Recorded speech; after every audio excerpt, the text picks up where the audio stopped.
From one of the world's newest crises, Ukraine, and the long shadow it continues to cast on so many countries, to one of the world's never-ending crises, Afghanistan. It is where America fought its longest war, lasting almost 20 years and costing its taxpayers over $2.3 trillion, according to Brown University's cost of war project, that is $300 million a day over a 20-year period. Once known as the graveyard of empires, it has certainly lived up to its label. Since late August, it is firmly under the control of the Islamic Caliphate of Afghanistan, the Taliban, with whom the United States government signed the Doha Agreement. Afghanistan, though, remains in crisis. Our next panel looks at the current state of Afghanistan and the legacy of Western involvement in the country. Between full retreat and re-engagement, Afghanistan and the role of the West. Ladies and gentlemen, allow me to welcome our panelists: Niels Annan, German Parliamentary State Secretary; Husna Jalil, former Afghan Deputy Minister for Policy and Strategy; Thomas West, the US Special Envoy for Afghanistan at the State Department; and Dr. Mutlaq al-Qahtani, Special Envoy of the Foreign Minister of the State of Qatar. The session will be moderated by Steve Clements, Editor-at-Large at The Hill and host of The Bottom Line on Al Jazeera English. But before we begin, Ambassador Wolfgang Ischinger, President of the Foundation Council at the Munich Security Conference Foundation, will give us opening remarks, and Elisa Curtis will give us closing remarks after the panel. Ladies and gentlemen, can I invite our panelists to the stage as we prepare to begin our next session.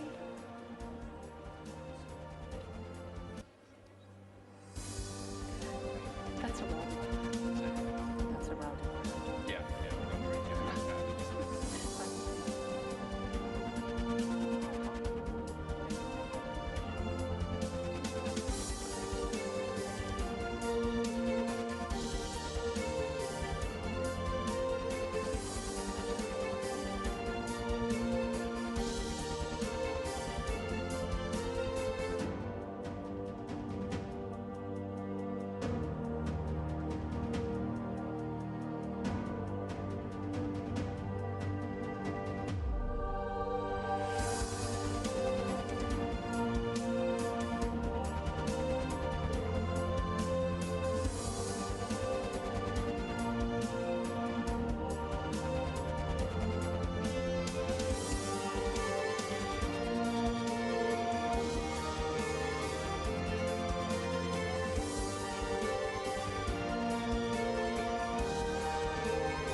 Good afternoon. Please take your seats. We want to continue and focus at this moment on Afghanistan. My name is Wolfgang Ischinger. I come from the Munich Security Conference, and it is my privilege and my great pleasure to partner once again with the Doha Forum. And it's an even greater pleasure this year to do this together with the Center for a New American Security. Ladies and gentlemen, dear friends of the Doha Forum, as most of our eyes are currently focused on Ukraine, we must not lose sight of what's going on in Afghanistan.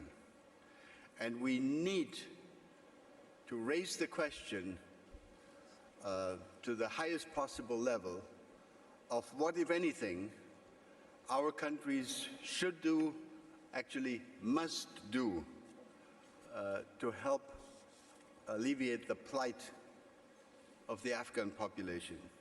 This applies first and foremost to the humanitarian situation in the country, with more than half of the population at risk of acute food insecurity, more than 1 million children facing life-threatening levels of hunger.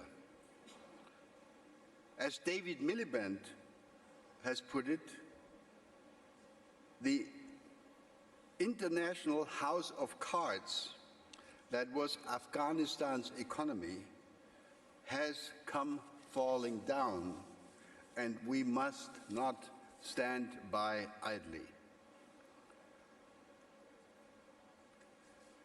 The Munich Security Conference has highlighted all of this in our annual Munich Security Report, and we raised it at our conference a month ago in February, that we must not overlook the rising international security risks emanating again from Afghanistan, including a renewed threat of terrorism. I'm therefore excited about this discussion today, which we were able to organize, a discussion about the lessons learned of 20 years of Western engagement and of its failures, the prospects for the future of Afghanistan, and the role that the West and other global and regional actors should or must play. Are we doing the right thing? Are we listening sufficiently to and working sufficiently with Afghanistan's neighbors? Question mark. Do we actually have a vision for Afghanistan? Or are we just reacting to events in an effort to prevent the humanitarian situation from getting worse and worse? So with these brief introductory words, it's my pleasure now to hand over to Steve Clements, who will introduce his wonderful panel. It's a great panel, and I'm very excited to be able to listen to it right now. Steve, you have the floor. I just want to thank Wolfgang Ischinger. Please give him a round of applause. Of course, chairman of the Munich Security Conference. You know, sometimes when you think if you didn't have a Wolfgang Ischinger, you didn't have a Doha Forum, what kinds of platforms, if you didn't have the Munich Security Conference, the Center for New American Security, provoking us to think in uncomfortable ways about what's going on, I think we would be much less well off. I should also mention that at the end of this session, we're going to have Lisa Curtis, who's Senior Fellow and Director of the Indo-Pacific Security Program, Center for New American Security, come in and chat with us about, or give her own thoughts about where this is going as well. We have a fantastic panel with us. Just to my far left, we have Mr. Thomas West. He's Special Envoy for Afghanistan in the U.S. Department of State. Much in the news today and yesterday, but we'll get to that in a moment. Niels Annan is Minister of State for the Federal Office, Foreign Office of Germany. Niels, it's great to see you. And we have someone who's been a real hero through some very trying circumstances. Deputy Minister Hosna Jalil, former Deputy Minister, Policy and Strategy at the Minister of the Interior of the Islamic Republic of Afghanistan. Let me just say that in preparation for today, I went back and spent a day, because that's about how long it takes to read it, a very long article by George Packer in The Atlantic called Betrayal. And it goes into many of the human dimensions of what the departure from Afghanistan created in people's lives, the desperation to get out, what the stakes were for those people who believed, not only in the United States being there, but its partners and allies in Afghanistan, to deliver a very different ending than what we have seen today. And I would just like to ask Hosna Jalil to help us set the stage here today of what the equities are that sometimes in forums, the human dimensions of this. You yourself have been threatened, death threats, harassed. You fought your way when you were actually there before the Taliban took over. But I'd love you to help set the human part of this conversation before I jump to Thomas and Niels to talk about some of the more political and policy dimensions of what's unfolding. I think it's on.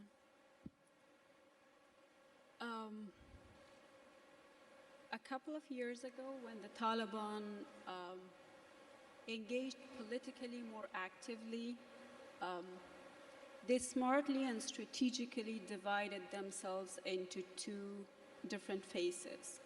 The moderate phase of the Taliban, which they claimed or pretended to be the Afghan Taliban, just to open the door for political engagement and diplomatic negotiation, because At that point in time, I believe they knew that they can't militarily take over Afghanistan and they can't get the battlefield from us. And then the hardcore wing, which was, they pretend to be the Pakistan-backed Taliban, and of course the military wing, which is led by the Haqqani network, which is a designated terrorist group. That was a trap that we all fell into. As an Afghan woman, having lived throughout their regime, their previous regime, having fought with them for 20 years, we did know that they have not changed. They're the same Taliban. Yes, they might have conflict within their own network, which is quite common with all insurgent groups, with all terrorist groups, but at the same time, within states, we have conflicts of ideas, we have conflicts of interest, but we have a more nonviolent way to resolve it. Now, the humanitarian crisis that we have after the collapse of the state or the withdrawal of the international forces and international community from Afghanistan, I cannot say that that was expected so quick, but considering that the Taliban are having the same core beliefs, they have not changed much. They might have changed their strategy and approach, but they have not changed in terms of their ideology. That was expected. But when it comes to the true stories of the humanitarian crisis in Afghanistan, yes, there might be different stories of having Taliban well behaving with some, but at the same time being brutal to some others. I would say they're getting more brutal and brutal. The reason that we hear less of those stories is because the media is censored. And they definitely are not well behaved. It depends on backgrounds. It depends on, I would say, the grudges they hold, but they definitely are not well behaved, and they can never be well behaved. Well, thank you. Thomas West, I mean, I think the adage in foreign policy that we all struggle with is that there can be horizons of hope of what you'd like to try to achieve, but it's very important in foreign policy to see things as they are. So seeing where things they are, what is in the news about you and your work was there was supposed to be on the edge of the Doha Forum a very key meeting that might have led, as I understand it, to our recognizing, to the United States recognizing the government in Afghanistan, but that has come undone. So can you share with us what has come undone, the negotiations that have come undone, and what the consequence of this are? Thank you. Maybe I can take a step back and talk about the evolution of international engagement with Afghanistan since the middle of August. I was there in Kabul supporting the effort to relocate Afghans at the time. My job was to engage with the Taliban. They provided, like it or not, some urgent operational support. They closed some particular streets close to the airport. They were folks that we needed to engage with at that time. If you fast forward several months now, 7 months, I have engaged and led interagency dialogue with the Taliban roughly every 5 or 6 weeks. So we've been doing it. We've been engaged with them at every. Can you talk about the different levels and components of why are they talking to us? What do they want from us? What do we want from them? Well, we're talking about our interests, and we're talking about the fates of 40 million Afghans. I think a policy of total and complete isolation would be an abandonment of 40 million people. And so we're talking about the modalities of an urgent humanitarian response. We're talking about the fact that a purely humanitarian response to this crisis that's underway would be deeply insufficient. So we need to not just admire the problem of a broken banking sector, but seek ways to fix it. We're talking about a professionalization of the central bank so that the international financial community can begin to have confidence in dealing with it. We're talking about terrorism. We're talking about women's rights. And frankly, Steve, it won't surprise you that I think I am among many, many people who've been talking to the Taliban for months now, and I was surprised at the turnaround this past Wednesday. And I think you've seen the world react and in condemning this move. It is a breach, first and foremost, of the Afghan people's trust, because they made commitments to the people. So that guarantee or that commitment on women's education, particularly for women that were teenagers and older was an explicit part of the deal? One of the first times we sat down with the Taliban in October, again, in a formal setting, Right. They had a request of us. Please put our civil servants back to work, 500,000 strong. And we thought a logical place to start, given that the sector resonates so much in the international community, was education. And we had requests of the Taliban as well. Number one, that women and girls could attend at all levels across large swaths of the country. We didn't want to try to hold the Taliban to a higher standard than the Republic, but it's certainly my hope that in the coming generations we'll see women and girls attend in every corner of the country at all levels. Number two, we wanted to see a monitoring mechanism. And number three, we wanted to see a serious and rigorous curriculum. And I'll tell you that over a period of months, not just the United States, the international community received the necessary assurances. And more importantly, the Afghan people were told that on March 23, we would see women and girls attend secondary school again across large swaths of the country. And that did not occur.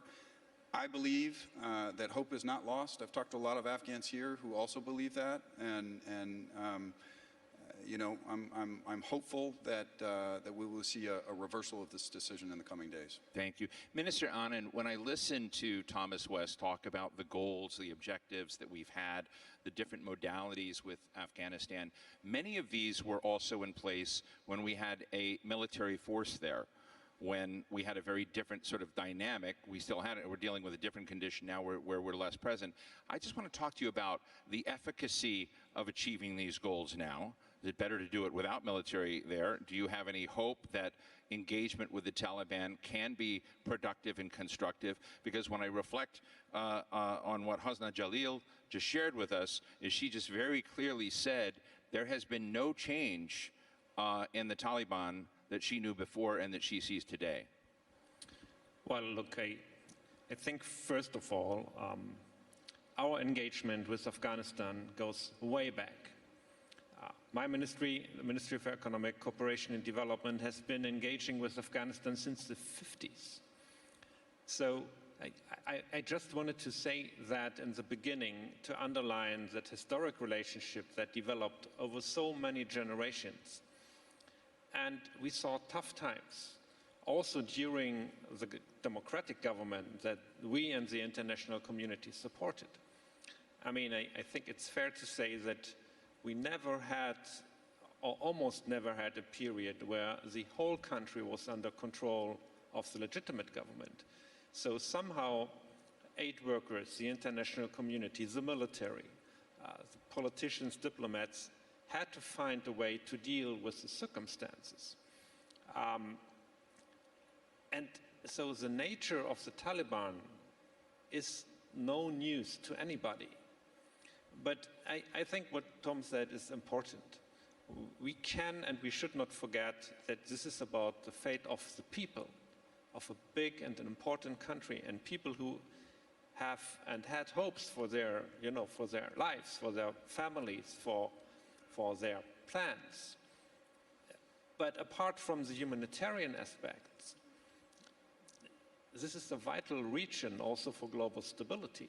So I believe we need to find pragmatic ways to make an investment that will guarantee the economic survival of the country, that invest in the people and especially in women and girls. And so the announcement that we saw, and I think we need to be very clear here, came to our government really as a shock. And I hope that the Taliban, if they are listening, they also understand that this can be a potential game changer. We really need to have a revision and correction of that decision to enable us to continue our engagement with Afghanistan. Before I jump back to Haas, I want to ask Niels another question, and I may get this wrong. Sometimes it comes out wrong the way I want to say it, but it's sort of this inflection point in history, and I'm not sure I agree with what I'm about to say, but I think it's an important question to ask. And that is, as we look at Ukraine, as we look at the legacy of the last 2 decades in Afghanistan, do we have a problem in the West of offering what appears to other nations false promises? Ukraine clearly thought, at least President Zelensky, whom we heard from this morning, believed that there was prospect and hope in a deeper and more integrated relationship with Europe and clearly with NATO. NATO accepted that deal in 2008. Afghanistan, after the United States and its allies and ISAF came in, basically set up schools, set up, change civil society, tried to experiment with democracy, bring in civil society institutions and justice. And if you all Google Hosna Jalil's name, you will see her own struggle within that system when she was in office to sort of do that. The question, I'm not against offering those hopes, but it almost looks like, if you're on the other side of the equation, like the West has reneged on what it was promising to do. Do we have a problem with our own inability to be there in the long run for nations that we give hope to?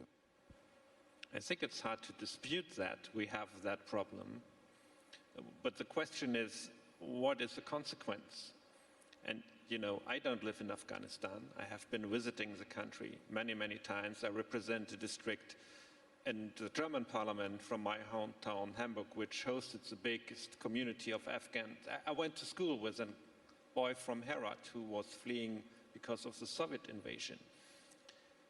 So I think the judgment should not be up to us, but to the Afghans. But I have the impression that there is something that we helped to create, not what we hoped to create. But the Afghanistan of today is not the same as the Afghanistan of the 90s. And you see that. People taking the streets because of the announcements that we just saw. There is a civil society. There are different structures. And so, yes, I think we are all very disappointed, and we need to draw the right lessons also of the Afghanistan experience. And I'm happy that we talk about Afghanistan, because right now, and with good reasons, but all the attention is on Ukraine, and we cannot afford. We need to do both. We need to answer the threat of Russia's invasion, but at the same time care about Afghanistan, what is happening in Yemen and other parts of the world. Hosna Jalil, I want to come back to the question about, I'm sure you have many family members that have now exited Afghanistan. You have many family members that are in Afghanistan. And I'd just be interested in your thoughts and their sense of whether or not the last 20 years, would you have liked to have seen it evolve a different way? Did the effort make a difference in the long run in terms of people's lives and give them something different? Or was this, I suppose, a waste? And I guess the second just corollary to that is, while we are cutting off Russia and Putin from so many of the dimensions of international financial architecture, but we're giving the Taliban potentially access to development aid and assistance, do you see a conflict in those two approaches?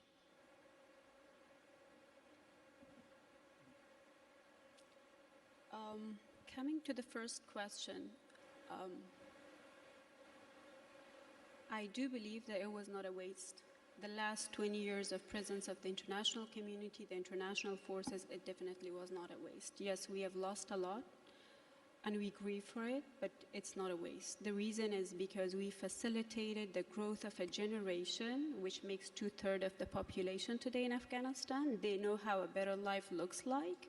They don't have the experience of the Taliban regime like our generation, definitely, and that's the reason that they won't give up hope, actually, to rebuild Afghanistan for their own selves. So they are today's Afghanistan's potential today. And that is the generation, actually, I'm so proud of, and they make majority of the literate population of Afghanistan today. They're loud, they believe in freedom, they believe in democracy, and they find all means, actually, to resist in a very civil way, actually, against the Taliban. Yes, that was not a waste. That left its own legacy, positive legacy. But the problem that I can see here with the Western approach you just mentioned is that the coalition in Afghanistan signed up for a very time-consuming process, but it gave less time and more money to Afghanistan. And that was not what the process really needed. It required maybe less money and more time. When it comes to my family, actually, my family is a mix of rural Afghanistan and urban Afghanistan. My sister, youngest sister, is part of the post 9/11 generation. And I can see the change of the last 20 years international engagement with Afghanistan in her face. She's louder than me, she's more resilient than me, definitely, and I can see she's an ordinary, definitely, daughter of Afghanistan, and there are millions like her. So I can see all those faces as the change in Afghanistan. And when it comes to the Taliban's access to aid, the problem is that it is a regime that we don't know the money goes to Afghanistan. Would they buy more weapons? Would they expand the number of their fighters? And considering that their military wing is still led by Haqqani Network, which is, I'm repeating myself, a designated terrorist group. But at the same time, the challenge is that we also cannot ignore the fact that Afghanistan is dealing with humanitarian crisis, and we need to respond to that immediately. So what I would say is that we need to engage the local or the community-based structures which existed in the past. We need to reestablish them in order to engage them in the aid distribution to minimize the risk of, I would say, having Taliban access to that aid. Thank you. Thomas, let me ask you how we move forward from here. And I know you're working very hard to sort of look at the humanitarian dimensions, how we use whatever leverage we have with allies in the region around hoping to shape the choices that the Taliban leadership has. But one dimension of this conflict that is Ukraine really has taken over the U.S. media. We don't read a lot about our topic today, not as much as we should, but part of that story, which George Packer tells in the Atlantic article he wrote, but I've since followed up to try to look at it, are things like the SIV visas, the Qatar, UAE, other nations provided such important support in getting a lot of Afghans out of the country, but there was this commitment that people at least felt, if not explicitly given, that many of these people would be processed into the United States, that we would become a welcome home, particularly for those people who served as translators, that were our friends and supporters in the Afghanistan experiment. And there's been a lot of criticism of the State Department that it has just stopped processing those visas. What's the situation, and what can we do to be as much a part of that story to support those people who believed in the United States and left? How can we fix that if you think it's important? And what are the dimensions we have to get right as we look forward with the incumbent government right now in Kabul? Thank you. So I'm not going to entirely shirk your question, but I'll kind of half shirk it, because there is a whole piece of the State Department that's focused on relocations of Afghans. And I'll just have to be clear with you. My job is to focus on policy vis-a-vis the 40 million Afghans. But I wanted to make you responsible for all of it, give you a raise. Right. So, look, the bottom line is, I think demand to depart Afghanistan exceeds the possibility of the United States and, frankly, any society to truly absorb if it's voluntary.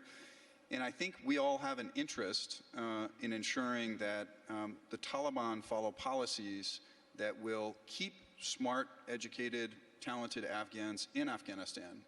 I mean, I can't encourage any Afghan I know today to do so, but I think it's all in our interest for smart, qualified Afghans to stay in the country.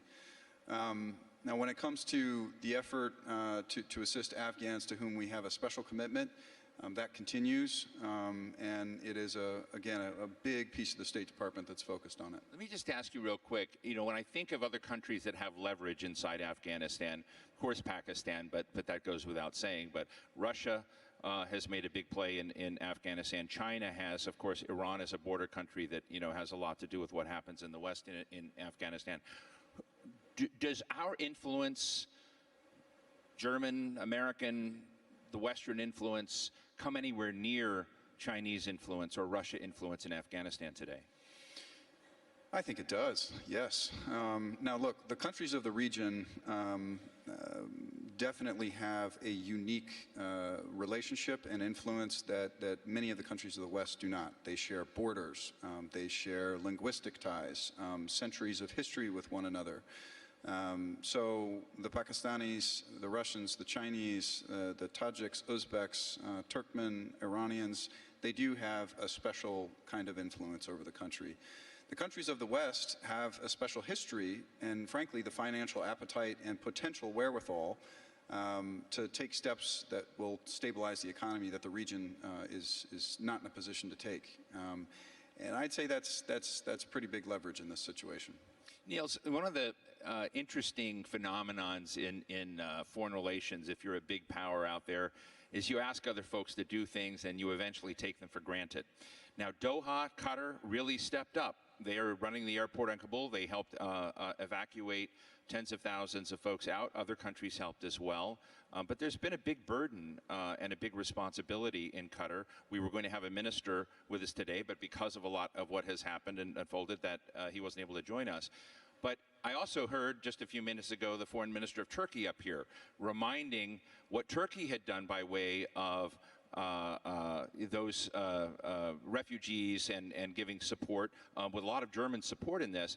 I heard a little bit of like, don't take us for granted comments from the foreign minister. Don't forget what we've done in a time of crisis. I have to tell you, behind the scenes in Qatar, there's a little bit of fear that there isn't an understanding in the United States, for instance, of the vital role that Qatar has played. So I'd just be interested, you know, given your role as administrator, what do we do to solve that taken for granted tendency that often happens in situations like this? No, to you. Yeah. To me, because okay, you did it with the Turks, and yeah, you know, Germans take people for granted too. No, but because I had the impression the question was also a little bit directed. He'll get a chance. But look, it's a very good place, Doha, to talk about Afghanistan, because we really have not only during the days of the military evacuation, but where, by the way, also I think the cooperation on the ground in the dramatic days was exemplary also with the United States, our teams of the embassies, the military. We would not have been able to do it without that cooperation. But also in the weeks and months afterwards, we had the privilege to cooperate with our friends and partners here in Qatar. But it's also true that other countries like Turkey, but I also want to mention Pakistan. So the cooperation with Islamabad was also crucial. And as I said before, the German-Afghan relationship, the many Afghans who are living in Germany, who have fled Afghanistan because of prior crises, they are part of the discussion. So we are not going to forget about that. And, you know, the German Development Corporation has had many Afghans working for our cooperation projects, and so there's an ongoing effort to bring people in need also to Germany, and so we are not going to forget, and all the contrary, we are going to continue cooperating with our friends, and I hope, and I'm rather confident, that we are going to find ways, and the last difficult weeks and months showed that it's possible to find a way to support the immediate needs, but also the long-term development needs of the country. And I'm afraid that also with the recent decision, but also with the general political environment, we will have to make sure that this aid and resources are not going directly to the Taliban. But that wouldn't be the first country or crisis region in history. But in order to be able to implement that, we rely on our partners, but also on our own expertise on the ground. Just before I jump to Hossein a minute, do you make that aid contingent upon Taliban behavior? So make that aid, that development assistance, that engagement. That you said you didn't want the resources to flow to the Taliban, but do you make, I mean, maybe in Germany you can do that easier than you can in the United States, but I have to tell you that in the United States it becomes very difficult, even for international aid organizations, to deal with a nation that is monstrous, right, or the leadership is monstrous. So do you make your aid contingent upon constructive Taliban behavior? I think we need to be very precise here. When we invest in humanitarian aid, that's by definition based on the humanitarian principles, not contingent on, you know, the orientation of the government, because it's immediate needs that are going to be addressed. When it comes to development aid, so the long-term investments, that's going to be more complicated. Right now, we don't have a legal base to cooperate with the Taliban government. We don't recognize that government. And as my colleague mentioned, leaders like Mr. Haqqani and others are on an international terrorist list. But that doesn't mean that we don't have instruments to support the people in Afghanistan. And I think our expectation from Germany for an inclusive government, a government that guarantees basic human rights, which means that women and children need to enjoy their basic rights and go to school, for example. As long as this is not fulfilled, I cannot see German taxpayers' money going to the Taliban, but we are here on the long-term perspective. We don't abandon the country, but we need to solve the political problems. Thomas, before I ask Hosna to take us, finish before Lisa Curtis comes up, when, again, come back to this powerful article that was written, it was very clear that those Afghans that work with the United States were, many of them, killed and targeted, murdered, harassed, etc. How do we avoid that as we continue to engage Afghanistan from a U.S. policy perspective in the future of not finding and developing friends, recipients of our support who end up being harassed by their own government? I think it has to be a robust campaign of engagement directly with the Taliban. I think we've seen the creation of particular commissions to go after those who are acting inconsistent with this policy of general amnesty. But we haven't seen enough. We haven't seen a systematic treatment, but it's got to be a much more robust effort than we've done to date. Well, thank you. And Hosna Jalil, I want to give you all the power of this moment to ask you, because I know you deal with international organizations, you travel, and I'd like you to tell those of us who are trying to understand what we should do now. Now, today, this is a different thing, particularly with women who have been evacuated. What should be our strategy of engagement with them? What are some of the things you'd like to instruct us by way of culture and opportunity and engagement that we may not be hearing well enough? What I would propose is let's divide our efforts into the immediate humanitarian crisis response, which we have to deal with right now because people are starving, they have financial problem, and some of them, of course, they have, not some, but majority, they have security problem, which requires another course of action, of course. But let's help people with the basic needs in terms of access to health facilities, but at the same time in terms of their basic needs, of course. And then the other one needs to be more of a midterm and long-term course of action. And that definitely is helping, particularly when it comes to the women who have left Afghanistan and the women who are in Afghanistan and they're representing democracy in action on the streets of Afghanistan. Let's help them, let's facilitate the political dialogues between them, between all the opposing parties, which does not necessarily are aligned with the women who are in Afghanistan and outside Afghanistan. The technocrats, the bureaucrats, let's help all these political dialogues so that we give the Afghan people in the midterm and long term another option if there would be a change in regime. Right.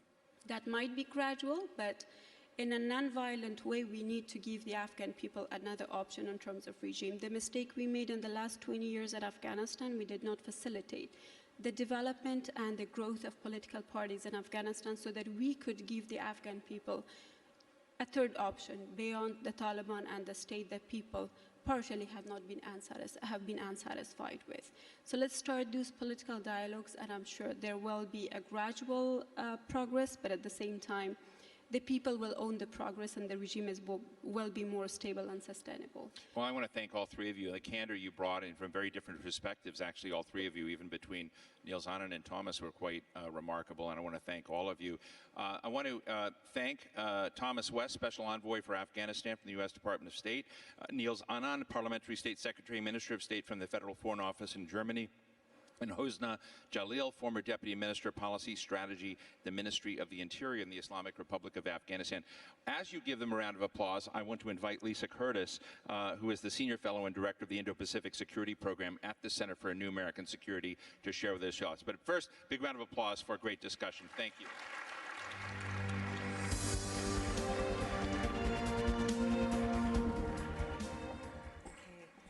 On behalf of the Center for a New American Security, I wish to thank the Doha Forum and the Munich Security Conference for partnering with us on this very important program.